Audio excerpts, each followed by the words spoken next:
جیسے مسلمانوں غفلت کو مٹا. ڈرائیور کے لیے لائف انشورنس کرانے کا حکم.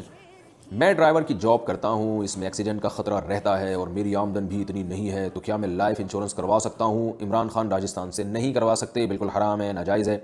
اگر آپ کو ایکسیڈنٹ کا خطرہ رہتا ہے تو آپ کو چاہیے، دیکھیے جب آپ لائف انشورنس کروائیں گے، ایک طرف کہہ رہے ہیں میری آمدن اتنی نہیں ہے، تو لائف انشورنس فری میں تھوڑی ہوتی ہے، آپ کو اپنی آمدن سے کچھ حصہ کمپنی کو دینا پڑے گا.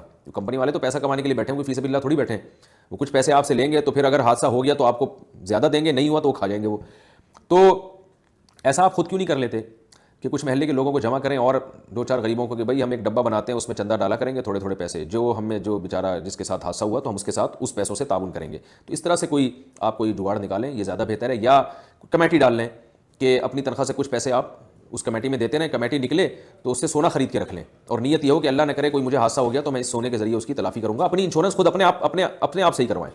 کمپنیوں سے انشورنس کروانا حرام ہے، اپنے آپ کو خود انشور کریں اپنے پیسے کے ذریعے، یہ زیادہ صحیح ہے. کیا امت مسلمہ پر آخرت کا عذاب نہیں ہوگا؟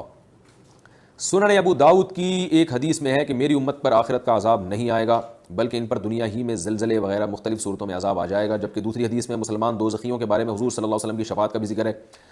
تو ان دونوں طرح کی حدیثوں میں تطبیق کیسے کریں؟ بعض حدیثوں میں آتا ہے کہ جو ایمان کلمہ پڑھ لے گا وہ جنت اس پر حرام ہو جاتی ہے. تو علماء نے اس قسم کی حدیثوں کا جو مفہوم بیان کیا دوسری حدیثوں کو سامنے رکھ کر کہ جو کلمہ پڑھے گا اور اس کے تقاضوں پر پورا طور پر عمل بھی کرے گا اس پر جہنم حرام ہے. اور دوسری تعبیر علماء نے یہ کی ہے کہ جہنم دو طرح کی ہے، ایک وہ جو مسلمانوں کو جس پر عذاب ہوگا، ایک وہ جو کافروں پر. تو کافروں والی جہنم حرام ہوتی ہے، مسلمانوں والی جہنم حرام نہیں ہوتی. یعنی یہ نہیں کہ بالکل ہی عذاب ختم ہو جائے گا، بلکہ مخصوص نوعیت کا عذاب جو کافروں کو دیا جائے گا ان کو ذلیل کرنے کے لیے، ان کو رسوا کرنے کے لیے، وہ والا عذاب نہیں ہوگا، بلکہ یہ جو عذاب مسلمانوں کو دیا جائے گا یہ ان کے گناہوں کی معافی کے لیے دیا جائے گا. تو اس طرح سے دونوں طرح کی روایات میں تطبیق ہو جاتی ہے.